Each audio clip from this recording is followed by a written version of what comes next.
Good morning. You found a place to belong here in the Circle of Friends. I'm Joanne, and this week I have Carol and Gail at the table, and I'm so excited. It's so good to see you girls. How have you been? Uh, Really good, and I'm excited to be here, Joanne. And it's good to be together. Life is busy, life is crazy, but coming here and just sitting and being together and talking about what is going on in our lives, what is God doing in our lives, that Absolutely. is always like just refreshing. It is. I would agree. And Gail, how about you? I've been doing great. That's so true, Carol. We call them holy pauses, where we really just stop, reflect, and be challenged and challenge one another.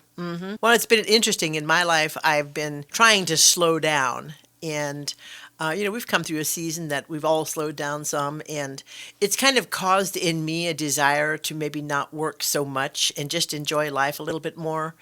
Because I am a self-proclaimed workaholic and I know it. And so I put a lot of effort always into trying not to work so many hours and try to just relax more and enjoy my family, enjoy some free time to do what I want to do, like laundry and cooking. Oh man, I think I'd rather go to work. Yeah, me too.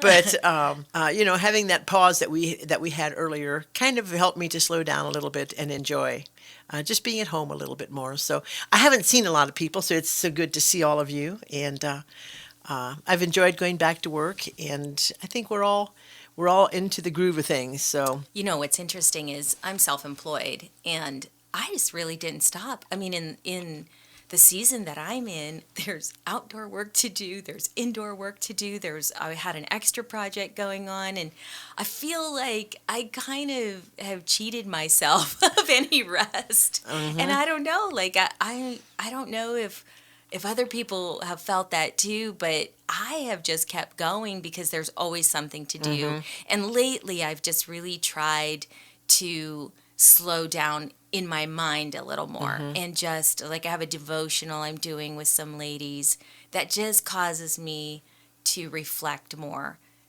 journal more, things like that. But it's so easy to just keep going and going. it is. It's so easy to be in business and just always see the work that needs to be done. And there's always, when you're in business, there's always something to be done. And so it is easy to just be consumed with the work that lays ahead.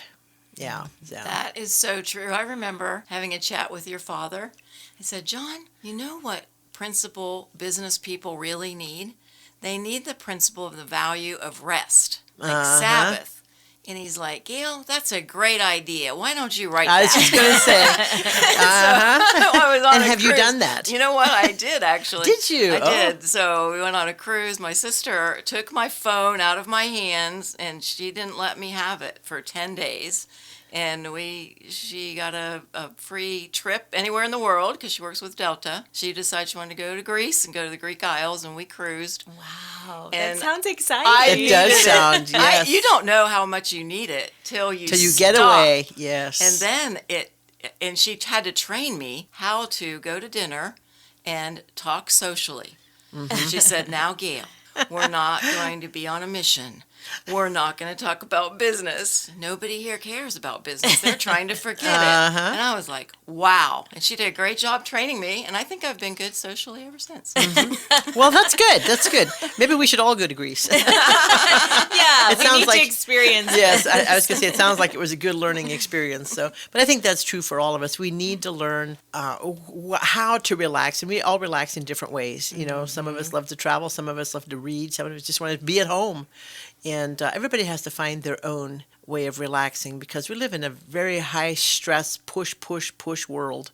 Competition is always out there. It's so interesting you say that, but I had a verse that came to me this morning, and I want to read it. This is out of the Passion Translation, and it says, though we experience every kind of pressure, we're not crushed. At times, we don't know what to do, but quitting is not an option. We're persecuted by others, but God has not forsaken us. We may be knocked down, but not out. We continually share in the death of Jesus in our bodies so that the resurrection life of Jesus will be revealed through our humanity. I was thinking about that pressure, that we feel, but as believers, that we don't live without hope. We don't live without the other side of that is that Jesus said, it's not that it's not going to happen. That's right. We live in the real world. Yeah, we live in the world, so it's going to happen. But he's made a way, and so it's just What being gives you so much reminded hope. of that. Yes, And it's like, you can do this. This is possible. You can do this. Because sometimes if we allow our minds to play tricks on us, which it will, you feel overwhelmed and defeated. And really, there's no reason to feel that way. It's a mind thing. And it's how you control your mind and where you allow your mind to go.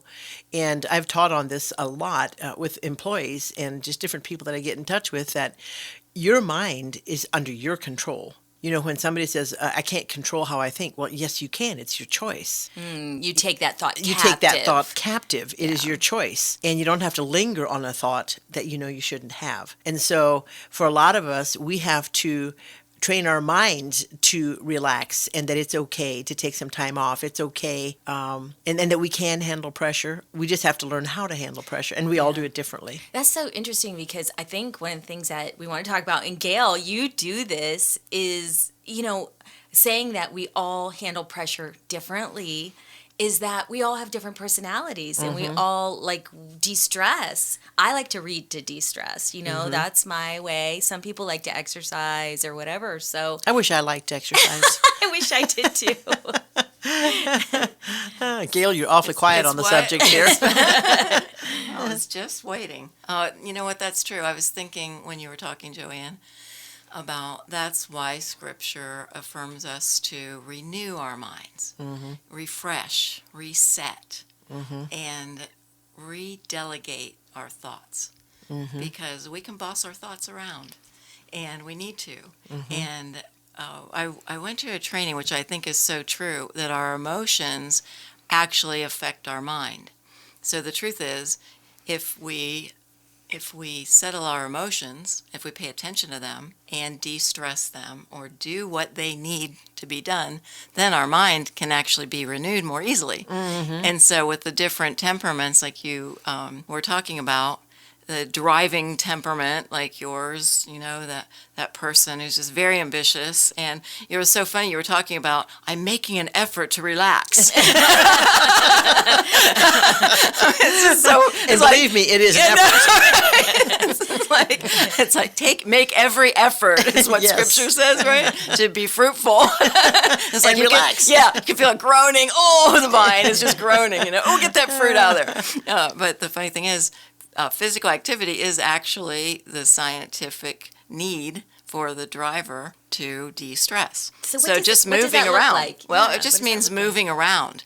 It means, so when we discipline someone who's a high driver, we walk around the building. Oh, Because they can okay. actually receive coaching and correction, and when they're de-stressing, when they're moving. And So, they're- in other words, instead of forcing myself to relax, I should go on a walk. a little bit. Yeah. It will help you. Plus, side by side is so much easier than face to face. True. It really, yes, because they don't like the direct, conflict. And it's true. And you can actually think more clearly, and you're accomplishing something, which energizes you. Okay. I'll have to keep this all in mind. Good. I hope my husband doesn't hear this, because he will want to go on a walk every night. She'll probably build a track around the Christmas store. I feel like there's a track in the Christmas store. That's true. And it depends on the person's mood or their secondary need, if they're social or a tasker, because being alone might energize you more. I love being alone. I'm very much, I value my time alone. And I've learned to actually turn the TV off and have no noise and just be alone. And that really is, that is the way I like to relax. I just like peace and quiet, and some of that time just to myself. Yeah. So, And Carol, you're such a mix. Because you're a mixed breed. combination. Well, you're a combination of different temperaments. Because we know, we've been in a relationship for a long time. It's been such a blessing. Same with you, Joanne. But the social part of you, and it's funny when I'm taking people through the training. It's like, well, you need a party. And they're like, well, I am a party. I'm like, well, yes, you are.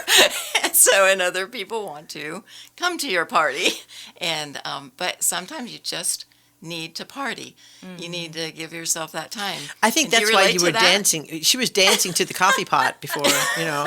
So I'm thinking she was already in a party mood this morning. That's so funny. My grandkids do dance party. My son cranks up the music in the car, and they did dance party on the way on the end of a 24-hour trip Oh, driving my. from Utah. So it's like, good job, kids. Well, you know, one thing is, I was telling you, I'm a morning person. You will not see me dancing after 8 o'clock at Okay. night. I will be passed out on the couch.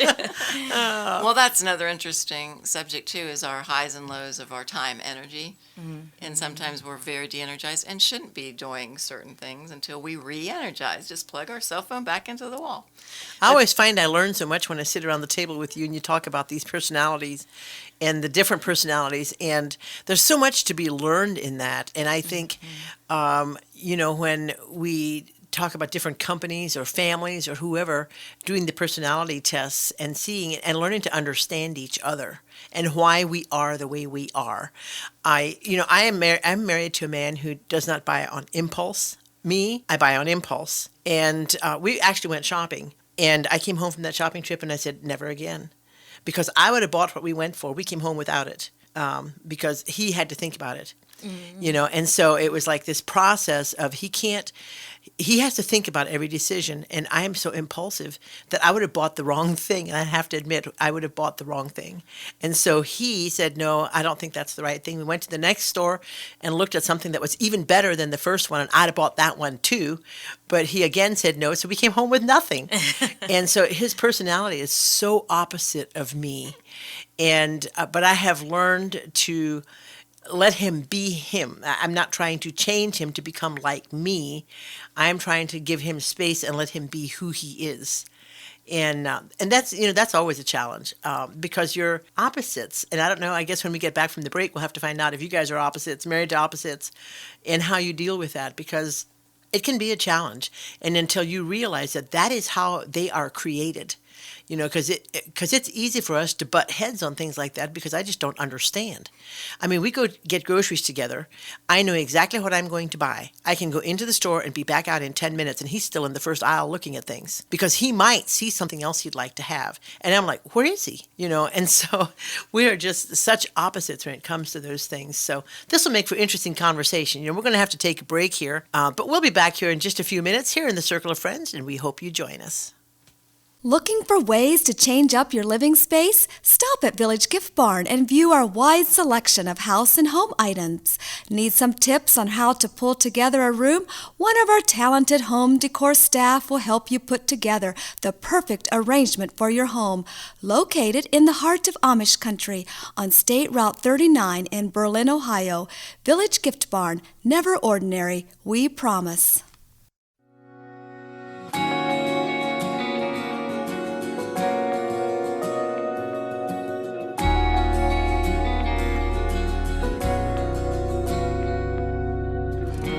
Every day they pass me by, I can see it in their eyes. Empty people filled with care, headed who knows where. On they go through private pain, living fear to fear. Laughter hides their silent cries. Only Jesus hears. People need the love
Welcome back. You're here with us in the Circle of Friends, and I'm here with Joanne and Gail today. And we're talking about our different personalities and how we handle pressure and just how we relate to each other. And so we just, before the break, Joanne, you were talking about you and your husband and how you're opposites. My husband and I are going to be married 30 years this year. We celebrate 30 years. Oh, congratulations. Yeah, so it's really exciting. We have very similar communication styles. I will say, but we're opposite in a lot of ways, like in, when you said that about going to the store, or I think about when we go on vacation, I want to take just enough money. He always wants to take more just in case. There's always those things.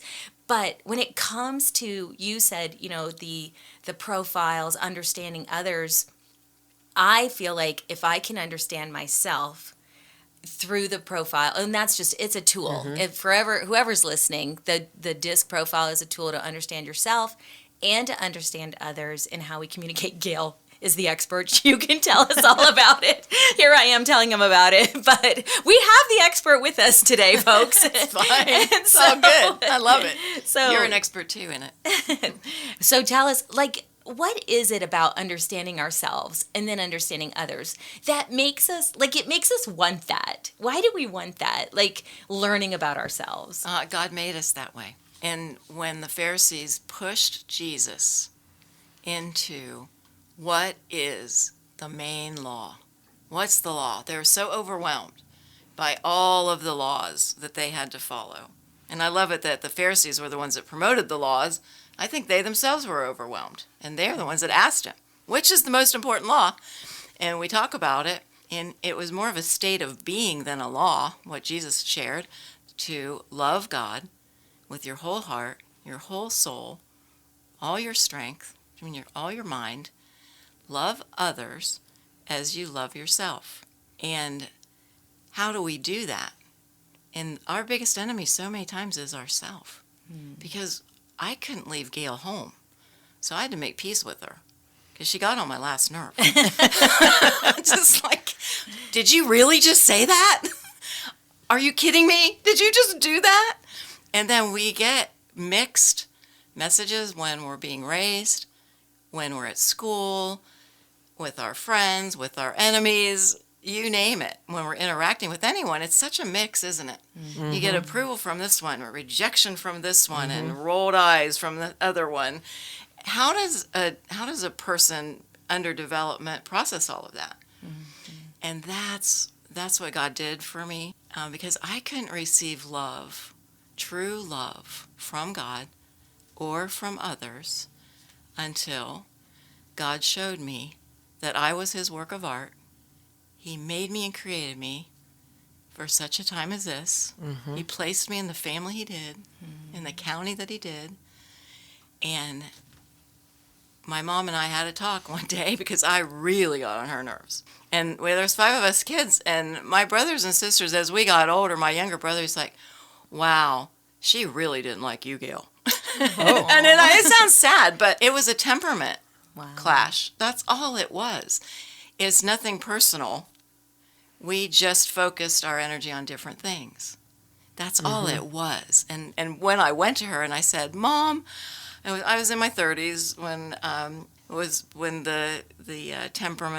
my temperament was revealed to me as God's work of art. That's how I like to say it. And wow, and I actually believed it because it was true. And that's why it's been my passion ever since to unlock that for others that are having conflict with themselves.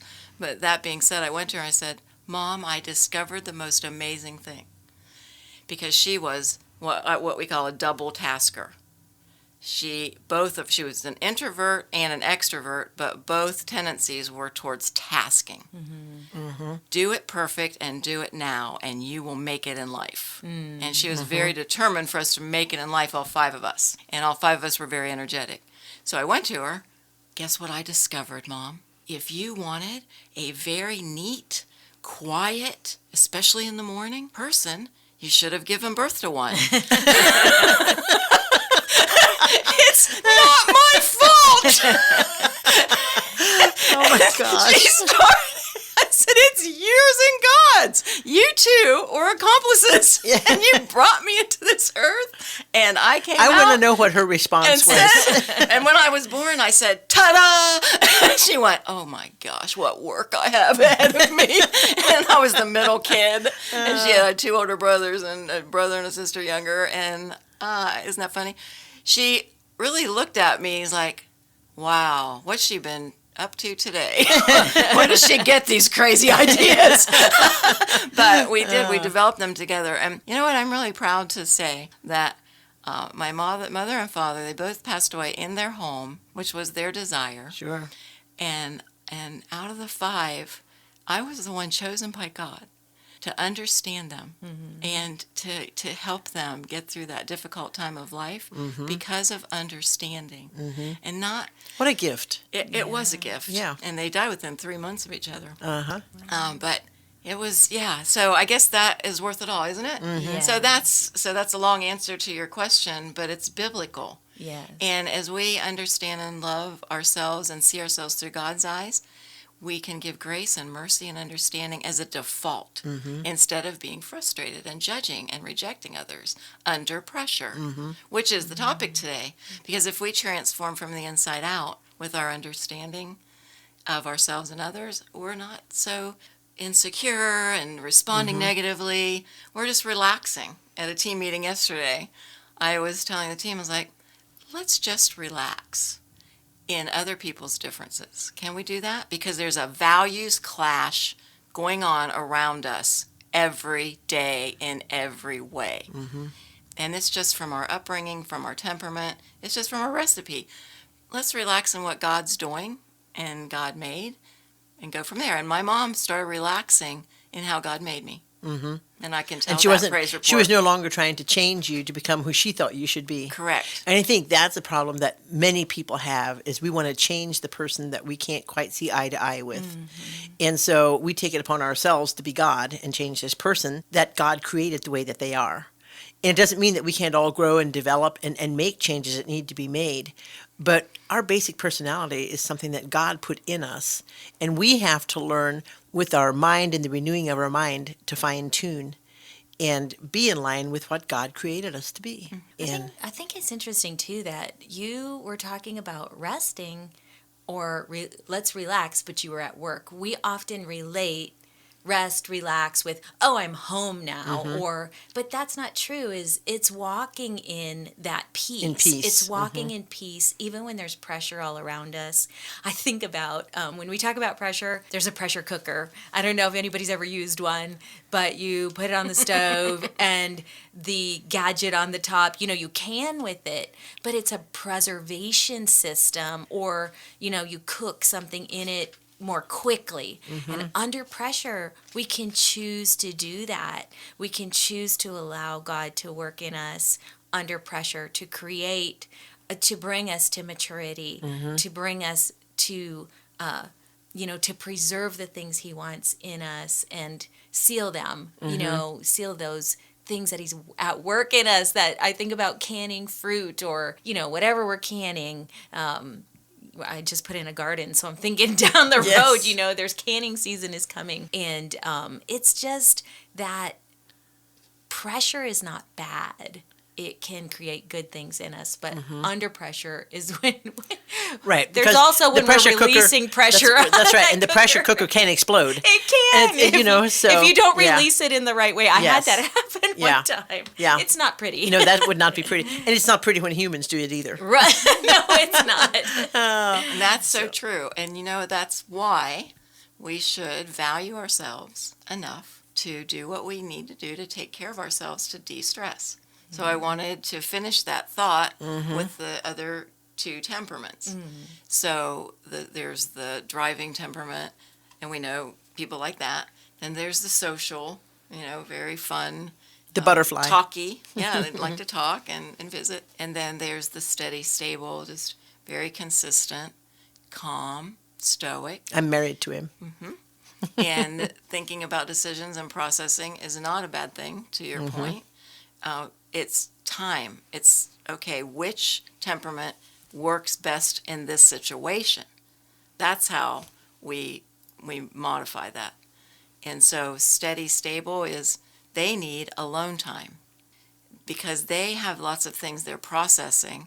And so we need to give them that space and give them time and not pressure them. Because actually, people, there are two types of people: those that are energized by pressure, they need it to get the creative solutions. And then there are others that are de-energized by pressure. They can't get the solutions. So we have to respect those, back off, let them decide.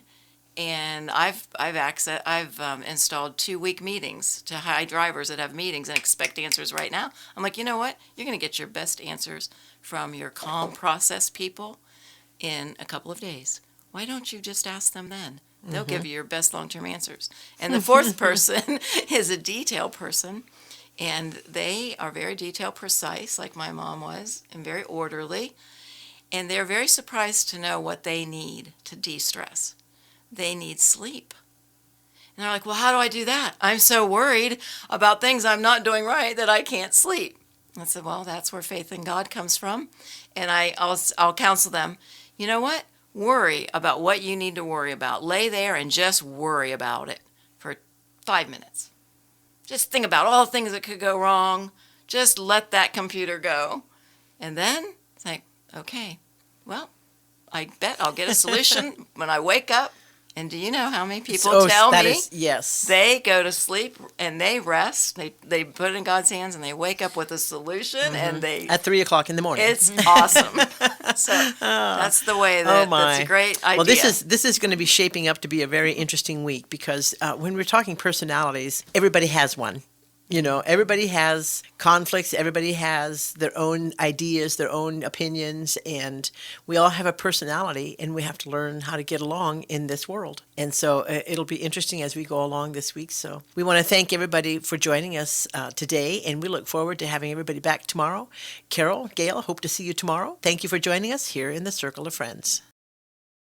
This program was brought to you through the generous support of donors and listeners like you. To contact Circle of Friends Ministries, you can write to P.O. Box 345, Berlin, Ohio, 44610, or find us on Facebook at circleoffriends.fm.